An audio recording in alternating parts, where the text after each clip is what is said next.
第六次天安门事件要满35周年的前一礼拜，香港警方暂时以香港基本法的第23条，甲六四纪念活动领袖就姓董在内一来人抓起来哦。这嘛是这个法案伫3月23生效以来头一届有人互抓起来，那互定罪，上济是互关7档。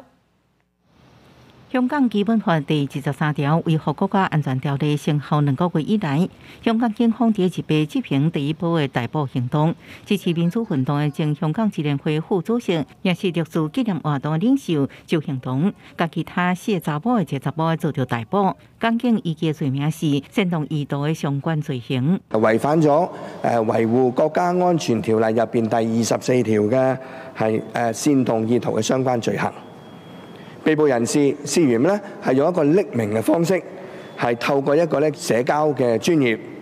利用咧係嚟緊一個特別嘅日子嚟到咧係連續發布一啲係意圖係煽動嘅貼文。六四事件伫下禮拜要滿35周年，港府指控周幸彤等來人為4月開始透過面冊繼續發布大文，想要引起市民對中央政府甲特區政府的不滿情緒，明顯違反基本法23條，維護國家安全條例煽動企圖罪行。就此強調，逮捕行動是有法有據。香港支聯會等團體每年都會舉行六四紀念活動。2010年北京人大通過港版國安法了後，才被禁止。I think it's the government, it's the national security law that's destabilizing Hong Kong. It's destroying